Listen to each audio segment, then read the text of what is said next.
Hello friends, today we are going to study about the interstate relations। ठीक है। तो कल हम लोग ने पढ़ा था सेंटर स्टेट रिलेशंस और आज हम लोग पढ़ेंगे इंटरस्टेट रिलेशंस। ठीक है, तो चलिए शुरू करते हैं। The successful functioning of Indian federal system depends not only the harmonious relations and close cooperation between the center and the state, but also between the states inter interstate. Hence, the Constitution makes the following provisions with regard to interstate committee. Provisions क्या क्या provisions है? Education of interstate water disputes, coordination through interstate councils, mutual recognition of public acts, courts, judicial proceedings, freedom of interstate trade, commerce, and intercourse. In addition, the zonal councils have been established by the parliament to promote interstate cooperation and coordination। ठीक है, zonal council have been established by the parliament. इसका मतलब क्या हुआ समझते हैं? Parliament के act के द्वारा एस्टेब्लिश, इसका मतलब ये कॉन्स्टिट्यूशनल बॉडी नहीं है जोनल काउंसिल। ठीक है, ये नॉन कॉन्स्टिट्यूशनल बॉडी है और कह सकते हैं या तो पार्लियामेंट के द्वारा बनाई गई बॉडी है। ठीक है, इसलिए कॉन्स्टिट्यूशन में मेंशन नहीं है। बात करते हैं इंटर स्टेट वाटर डिस्प्यूट्स की, तो article 262 of the constitution provides for the education of interstate water dispute. Education means उसके मसलों को सुलझाना, वाटर डिस्प्यूट से रिलेटेड मसलों को सुलझाना, उस पर निर्णय देना, ये सब इसके एजुकेशन के अंडर में आता है। ठीक है, it makes the following two provisions. अब ये क्या दो प्रोविजंस बनाता है? आर्टिकल 262, पार्लियामेंट में by law provide for the education of any dispute to complaint with respect to the use, distribution and control of waters of interstate river and river valley. The parliament may also provide that neither the Supreme Court nor any other court is to exercise jurisdictions in respect of any such disputes or complaint। ठीक है, under this provision the parliament has enacted two laws, the River Board Act 1956 and the Interstate Water Disputes Act 1956। The River Board Act provides for the establishment of river boards for the regulation and development of interstate river and river valleys। And second क्या है? The river board is established by the central government on the request of state government concerned to advise them।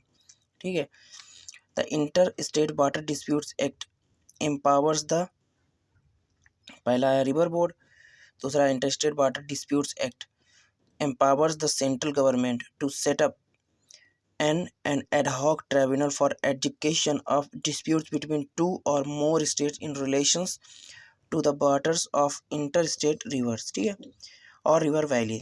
The decision of the tribunal would be final and binding on the parties to the disputes।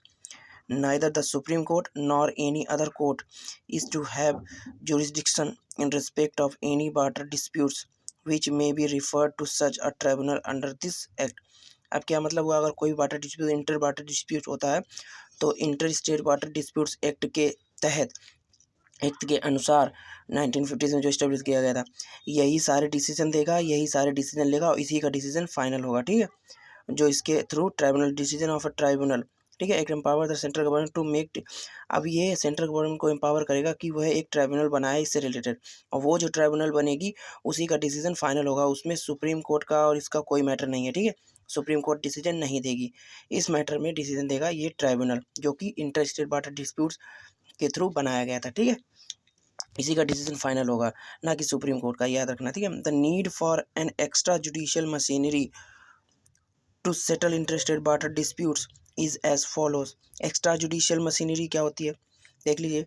The Supreme Court would indeed have jurisdiction to decide any dispute between states in connection with water supplies if legal rights or interests are concerned, but the experience of most countries has shown that rules of law based upon the analogy of private property interest in water don't afford a satisfactory basis for setting disputes between the states where the interest of public at large। ठीक, कितने type के water disputes होते हैं देख लीजिए। Water dispute tribunal कितने type के setup किए गए हैं उस एक्ट के देखो 1956 में जो एक्ट बना था वाटर सब ये वाला एक्ट जो स्टेट वाटर डिस्प्यूट्स एक्ट 1956 जो कि एम्पावर्स करता है सेंट्रल गवर्नमेंट को ट्राइब्यूनल बनाया। और कितने तरह के ट्राइब्यूनल उसने बनवाए हैं देख लीजिए इस एक्ट ने। पहला है कृष्णा वाटर डिस्प्यूट्स ट्राइब्यूनल 1969 में इस्टेब्लिश हुआ। किस किस स्टेट के बीच में है ये disputes? Maharashtra, Karnataka and Andhra Pradesh.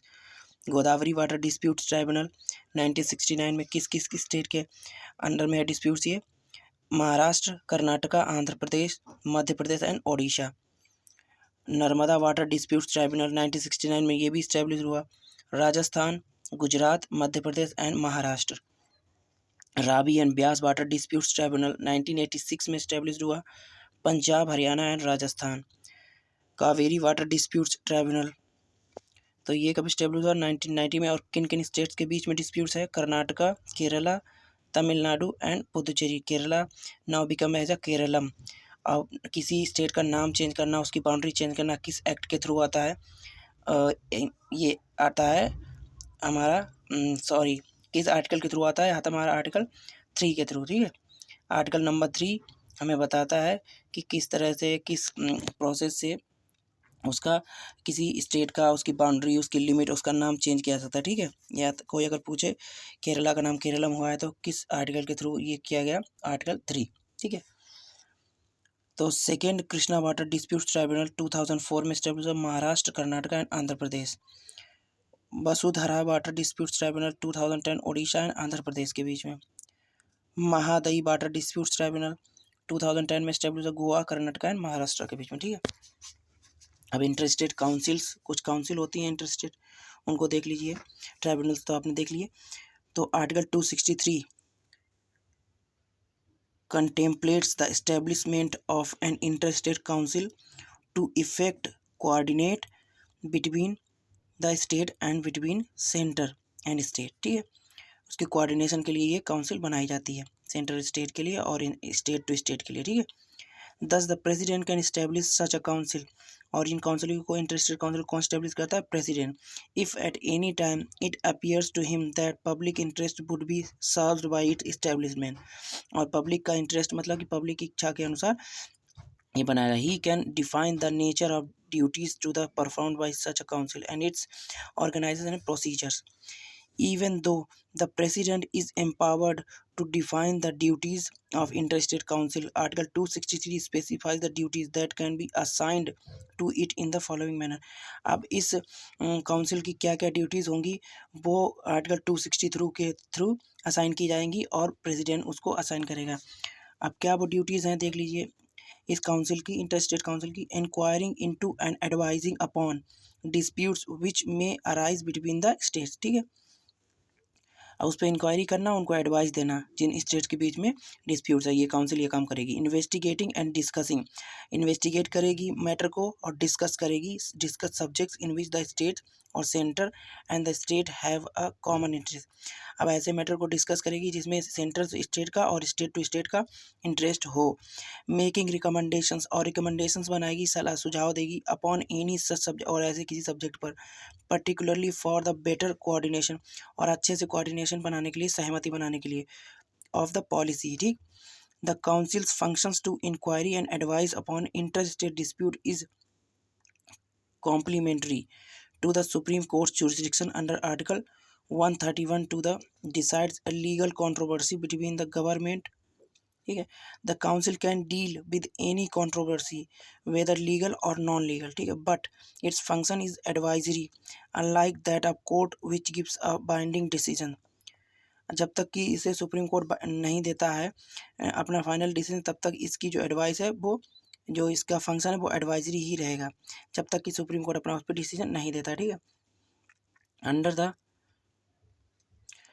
above provision of article 263 the president has established the following council to make recommendations for the better coordination of policy and action in related to this matter। अब president कौन कौन सी council establish करता है? Central council of health, central council of local government and urban development,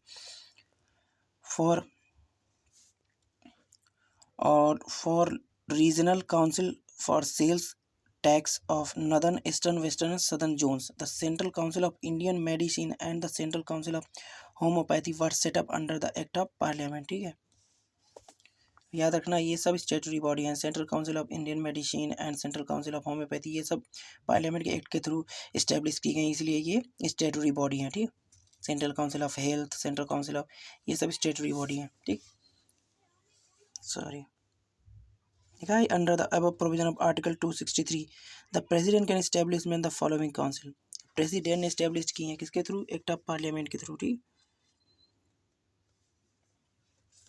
ठीक, establishment of inter state council. अब inter state council को establish किया था Sarkaria commission on centre state relations 1983 तो 87, जो हम आप लोगों ने अगर मेरी पिछली वीडियो नहीं देखी तो आप जाके देख सकते हैं, उसमें मैंने सरकारिया कमीशन और सेंटर स्टेट के बारे में अच्छे से डिस्कशन किया है, तो आप उसमें से जाके पहले देख सकते हैं। ठीक है, वही ये बताया गया कि Sarkaria commission on centre state relation 1983 to 87 made a strong case for the establishment of permanent inter state council under article 263 of the constitution. ये परमानेंट इंटर स्टेट काउंसिल है। It recommended that in order to differentiate the interstate council from other bodies established under the same article 263 it must be called as the intergovernmental council. The commission recommended that the council should be charged with the duties laid down in clauses in pursuance of above recommendation of the Sarkaria Commission. The Janata Dal government headed by BP Singh established the Interstate Council in 1990. अब क्या हुआ commission? ये सरकारी commission consist of the following. अब कौन कौन होते हैं इस कमीशन में देख लीजिए। पहला तो होता है prime minister as the chairman Sarkar commission में। ठीक है, अब रिकमेंडेशन ऑफ द सरकारी commission the Janata Dal government. अब इंटर स्टेट काउंसिल में कौन कौन से मेंबर होते हैं? सॉरी, इसमें सर इंटर स्टेट काउंसिल होती है जो इस्टेब्लिश की गई 1990 में, और इसके मेंबर कौन कौन होते हैं देख लीजिए। चेयरमैन होता है prime minister, chief minister of all state, chief minister of union territories having legislative assembly, जैसे कि अब हमारा वो हो गया है कश्मीर और लद्दाख। ठीक है, लद्दाख हमारा जम्मू कश्मीर एंड लद्दाख। ठीक है, तो अब कश्मीर में लेजिस्लेटिव असेंबली है, तो ठीक है, लद्दाख यूटीज है।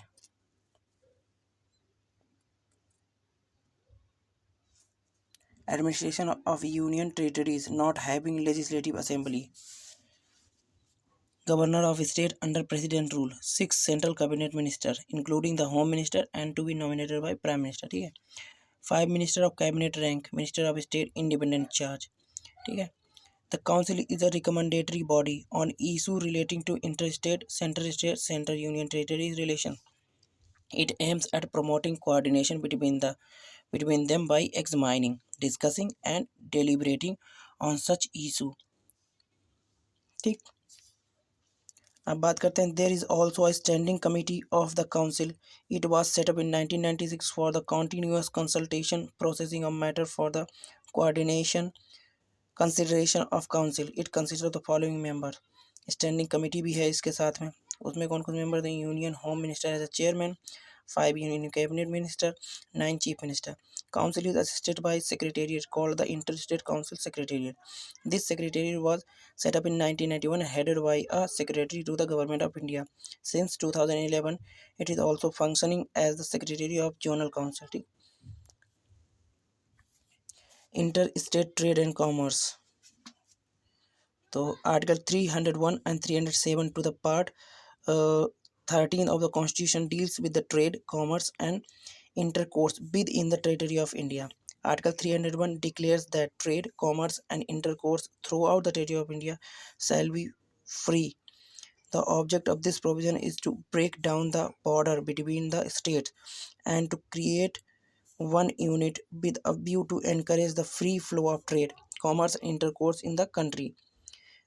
ठीक, the freedom guaranteed by article 301 is a freedom from all restrictions except those which are provided for in other provision. Article 302 to 305 of the part 13 of the constitution itself.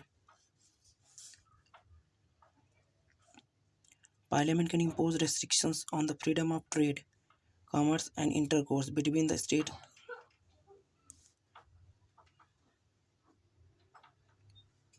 ठीक, these are the points. Tomorrow we will talk about the zonal council. Till then, thank you and continue watching my videos.